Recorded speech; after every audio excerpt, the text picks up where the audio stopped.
What's going on out here? This is Venus Love, aka Sword Fan Chick, back with part 2 of my ranking of the best to worst games in the Kingdom Hearts franchise.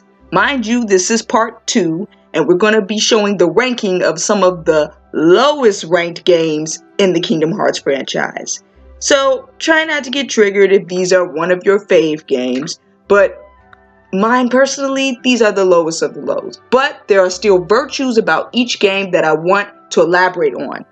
Trust me, I love all the games in the Kingdom Hearts franchise, no matter how crappy some people might think they are. It's just I like some more than others. So, without further ado, let's get into it. I want to talk about it. And don't forget, if you have a different opinion, leave the comment down below. Ready?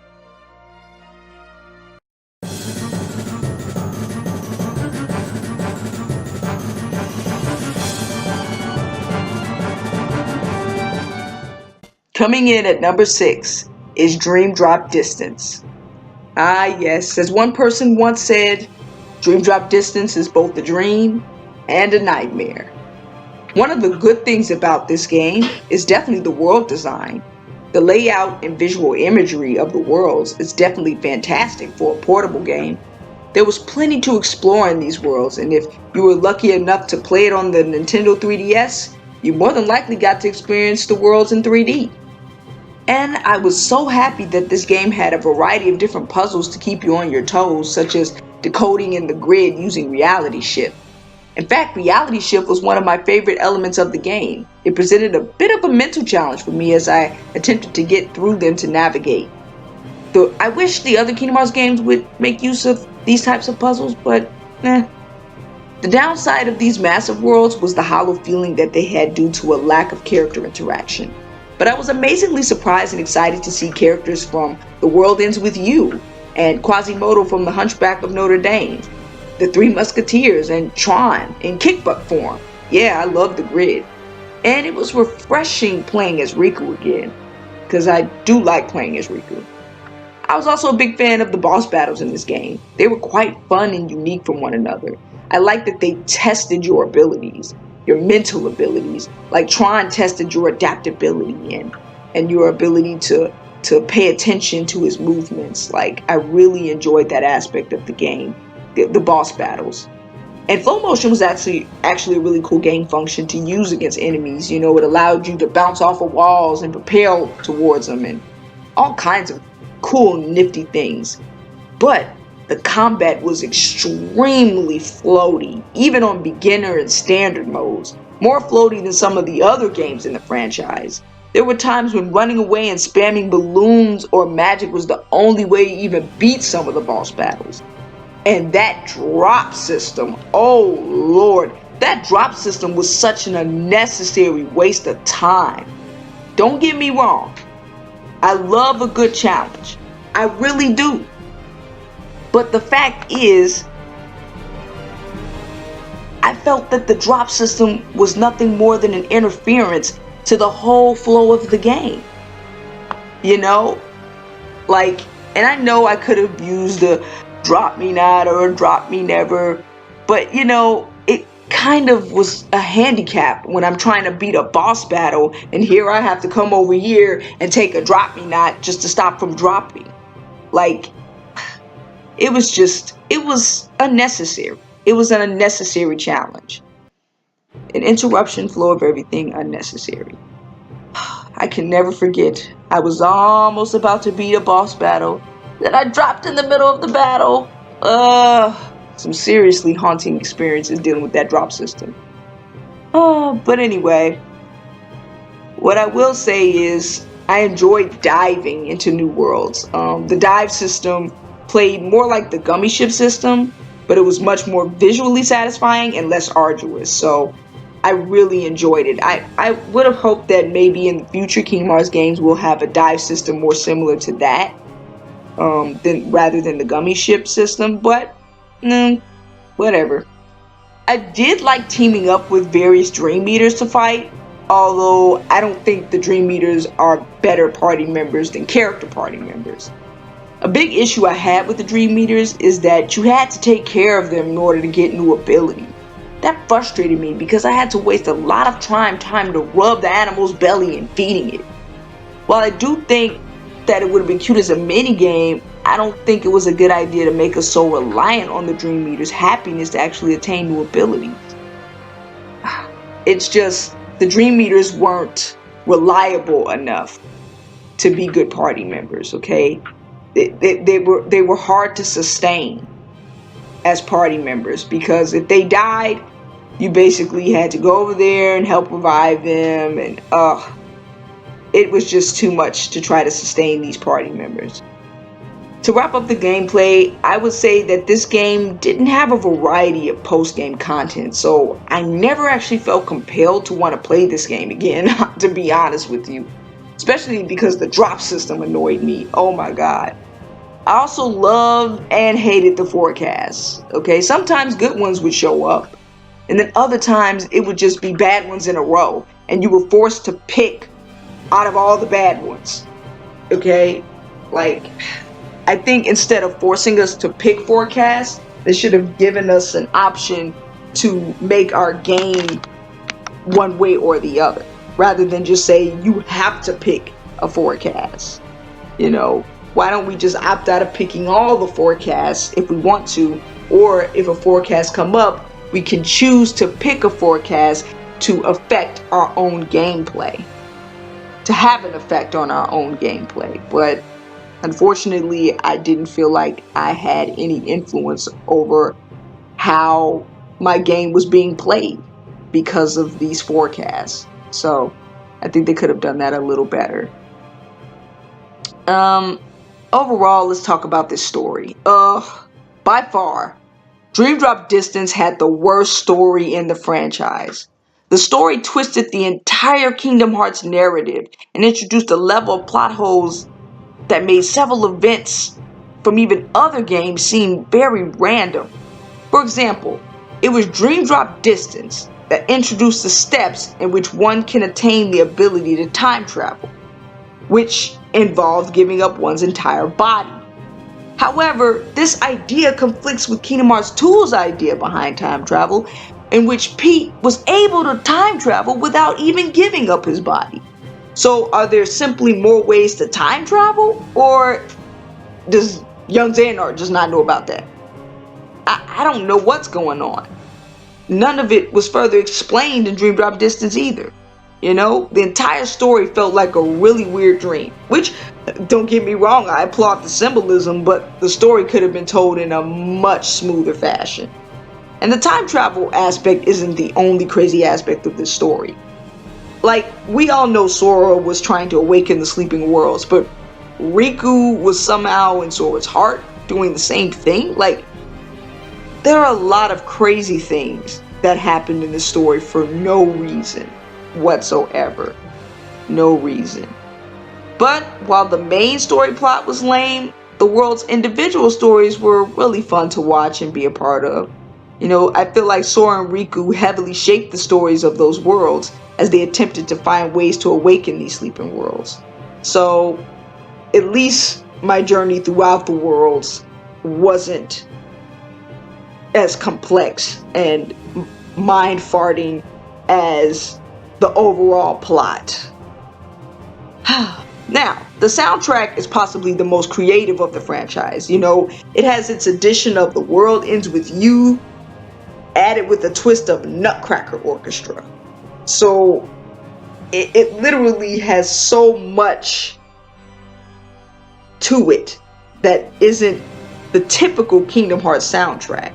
It almost feels like a totally different soundtrack from Kingdom Hearts altogether.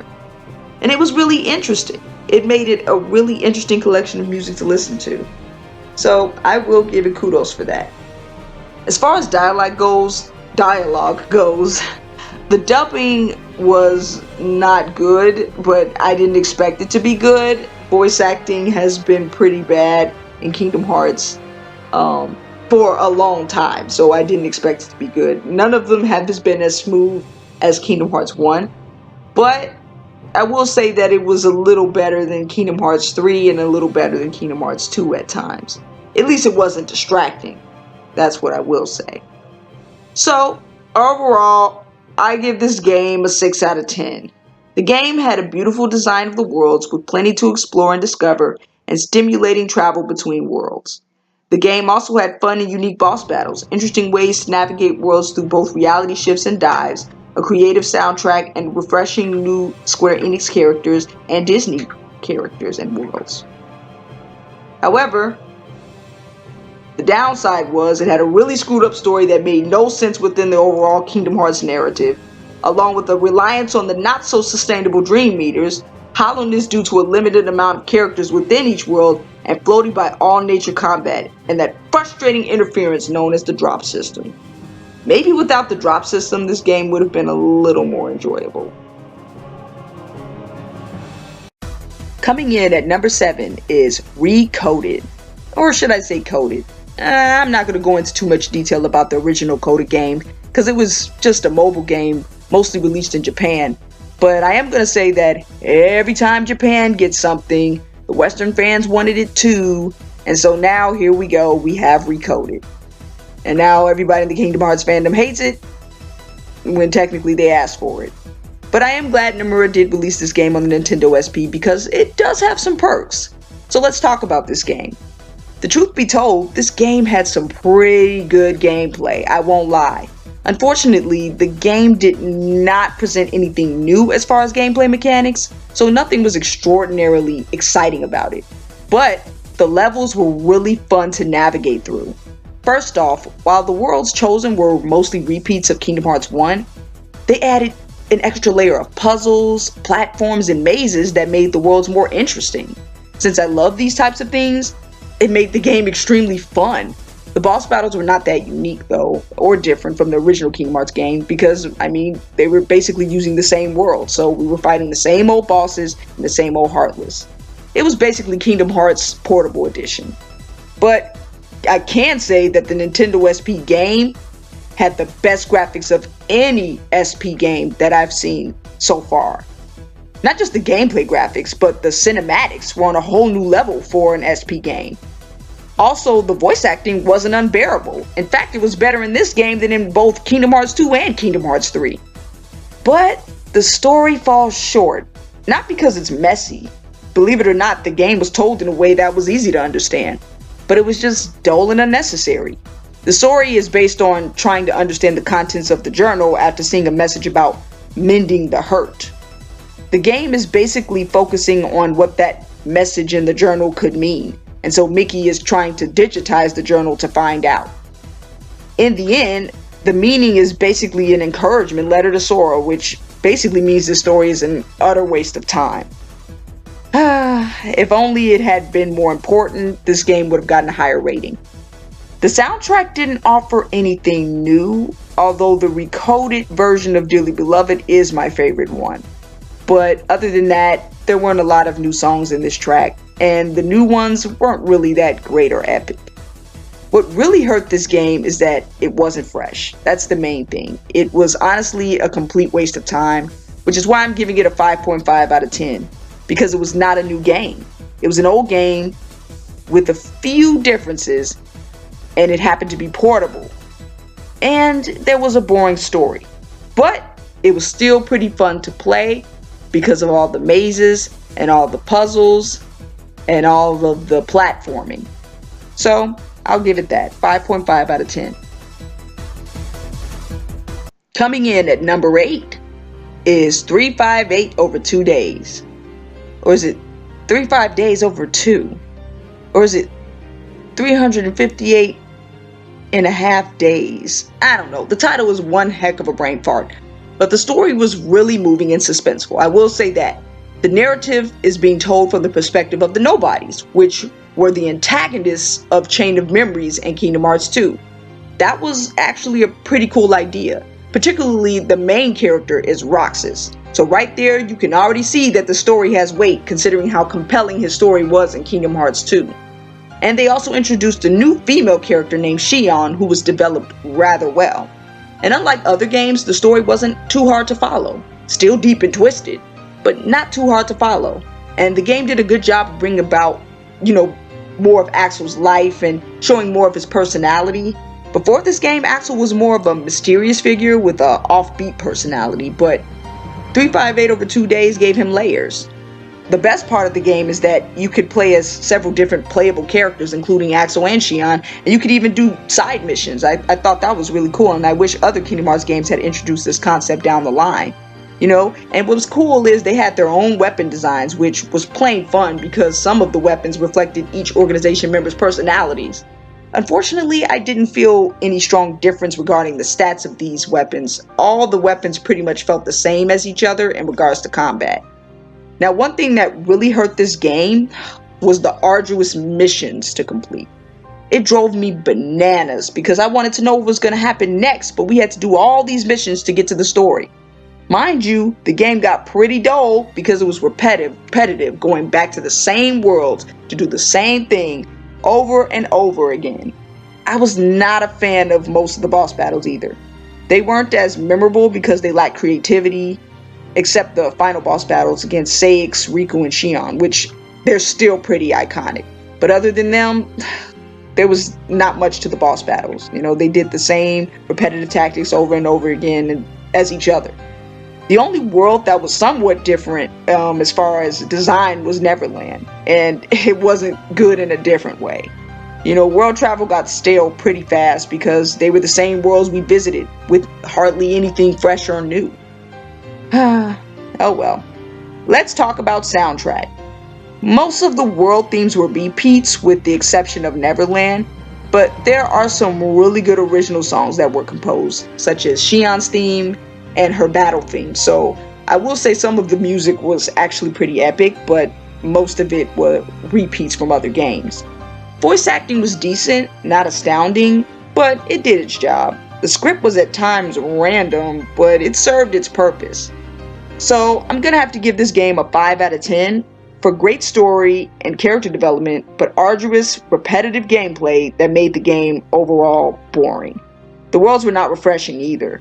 I don't think I would have finished this game without the great story behind it, to be honest. Coming in at number 9 is Chi, Unchained, and Union Cross. So I'm going to be reviewing all of these versions as one unit, mainly because they're basically the same game with a few updates. Now, I know a lot of people don't like this game, and I can totally understand why. First of all, it costs way too much money for you to be a decent player in this game. I will say when I played the browser version of it, it was a lot better than the app version. Mainly because the cards were easier to obtain without spending a lot of money, and you weren't heavily relying on jewels for everything. The app game was like a serious scam, man, because progressing is so hard to do without jewels. I mean, you end up having to buy a lot of stuff. And I guess I bet people are wondering why I didn't even rank this at the bottom. But I can answer that for you. In this app game, there is a lot to do. I mean, if you want to pass the time away, collecting things, upgrading keyblades, and going on missions, this game has all of that. It even has a chance for you to play with other players to complete missions and PvP. Will I say that they are done perfectly, the missions in PvP and the chance to work with other players? Not necessarily, but at least it has that. And I love customizing my character's look. I hope that this is eventually brought into future games. And of course, the story is really engaging and the plot twists put me on edge every time. I like the whole idea behind the foretellers and the new unions. I really think they set the entire story in motion. Of course, some parts of the story have gotten random, but the main idea behind it is pretty fascinating. Unfortunately, it's frustrating having to wait for those story updates to get into the story, especially if you live in a country that primarily speaks English or any other language other than Japanese. And the number of quests are insane. In the browser version of the game, it wasn't as bad because the world's navigation was not divided according to the quests. You can kind of explore the worlds in whichever way you liked without having to go through a bunch of quests. It wasn't as restrictive. But I am happy that the game offered more areas to explore in these worlds, such as the Agrabah Palace. That's an area I've been wanting from Agrabah since Kingdom Hearts 2. And then also we got to explore more of Enchanted Dominion, more of, Castle of Dreams. The worlds were expansive, I will say that. I just wish I could see them all with better graphics and better design, and in the app version I wish they were less restrictive, more like the browser version where I could kind of roam around as I pleased. But what more can I expect of a mobile app game? Anyway, gameplay was extremely repetitive, even for a mobile app game. Don't get me wrong, each medal has their own abilities, so it's not like they all seem the same, but a lot of times you end up using the same medals over and over again because some medals just work better than others. And then, not to mention, some medals cost a lot. So if you don't have a lot of pocket change, you're not going to get very far with the medals. And then you go on quests repetitively and fight bosses with the same attacks as each other, just with longer bars or more nullifications. The music is nice to listen to. While most of the music are repeats of old games, the original music of the game, the newer music, fits well with the feeling and emotions of the story, so I will say that. But overall, the game gets a 4.5 out of 10 for me. And the only reason why it's this high is because of the engaging story with intriguing plot twists, as well as there's plenty to do. But the game's design is lame, the gameplay is restrictive and repetitive, the story updates hardly ever come, especially for Westerners, and it costs too freaking much for a mobile app game. Finally, coming in at number 10 is Chain of Memories. And I'll add Rechain of Memories in my review because honestly they are the same game, just one has more upgraded graphics. So we're going to just review both of them, and I'm going to explain why I feel this game is at the very bottom of the list. First off, I was unlucky enough to first play Chain of Memories on the Game Boy Advance when it first came out. I'm not going to lie to you, at the time, I was excited as all get out to get it. I didn't really care if it was on the Game Boy Advance because it was actually technically the first sequel to Kingdom Hearts, and I loved Kingdom Hearts. So I went out, somebody bought it for me, and I was screaming to the top of my lungs because I couldn't believe I got the sequel game to Kingdom Hearts, or a sequel game to Kingdom Hearts, whatever. But from my perspective, when I compare it to all the other Kingdom Hearts games in the franchise, it honestly is the worst game in the franchise. Let me explain why I think this. First of all, I really don't have to say much about the card system being utter garbage because that's pretty much the sentiment of most Kingdom Hearts fans. It was really crappy on the Game Boy Advance version too. I remember when my sister played it on the Game Boy Advance. Ah yes, her and Marluxia, the final boss, were at odds. And she was about to win. Then suddenly he ran out of cards.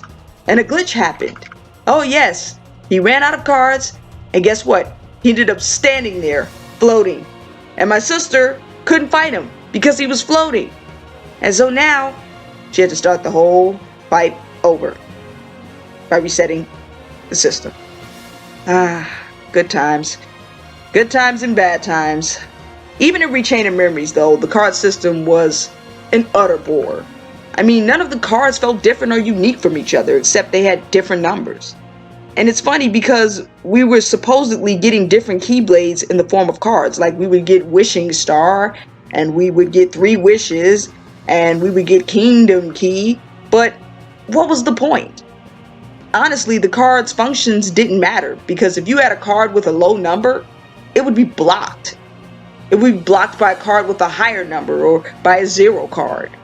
At least in Cage Chi, the browser and the app game, the cards had unique abilities. The medals had unique abilities. So they didn't all play the same. You could still put a lot of damage depending on what kind of medal or cards you had. Whereas in Chain of Memories, everything was all about the numbers, nothing else.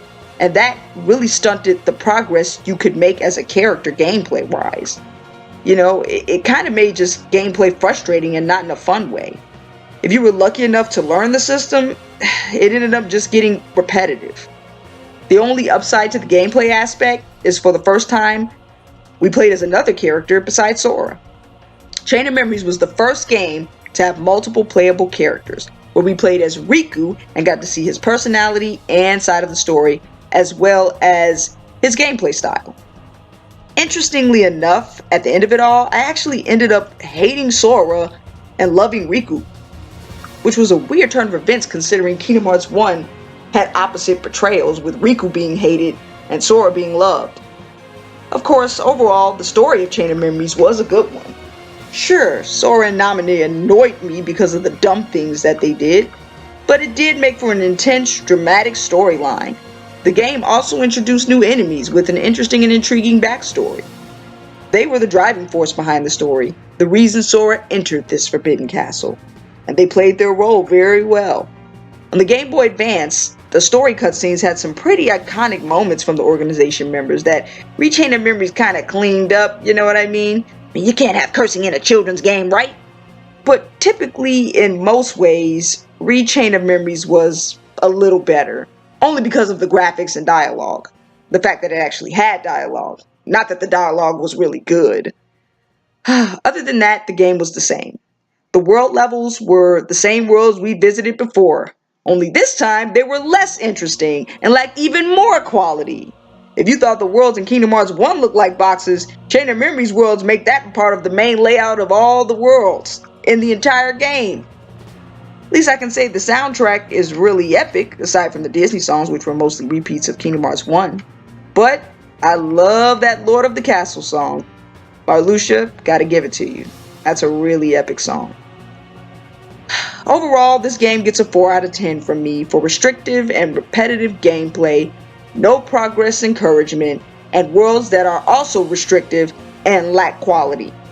The upside is that it did have a decent yet frustrating story, and the enemies became some seriously iconic characters within the Kingdom Hearts franchise due to their interesting personalities and abilities. The enemies were better than the heroes, honestly, in this game. Well, that pretty much wraps up my ranking of the best to worst game in the Kingdom Hearts franchise so far.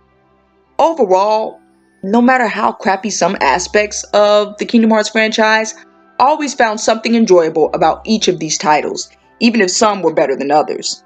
In areas where some of the games fell short, I always felt like other things made up for it.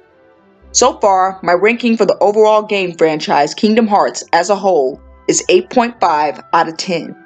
Though the story has become convoluted with a mix of random plot twists for no reason whatsoever, the main idea behind the Kingdom Hearts story is intriguing and emotionally moving. There was laughter, there was sadness, there was suspense. Every Kingdom Hearts game manages to offer these things. The characters are charming and lovable too, with their own independent stories to tell. Sometimes the gameplay would be repetitive, but overall, the gameplay is still whimsical, creative, and fun. I love listening to the iconic voice actors taking on the challenge of voicing these beloved characters, even if sometimes the dubbing was awkward. And the greatest aspect of the Kingdom Hearts universe is the well-composed musical scores by Yoko Shimomura and beautiful yet epic songs by Utada Hikaru. The music has done well in capturing our greatest moments in the franchise. Kingdom Hearts has one of the most iconic soundtracks of all time. Yes, this game was doubted, but I see Nomura's vision, and I would love to see more of his vision in future titles. So, tell me what you think. What is your Kingdom Hearts ranking of the series so far? Make sure you leave a comment below. Tell me what you think. If you like this video and you are a fan of Kingdom Hearts, don't forget to leave a like and subscribe. Whether you like this video or not, I will be doing more Kingdom Hearts related videos to add to my Kingdom Hearts series, so make sure you check out those and see what you think of those, because I just love this game series, okay? On that note, check ya later.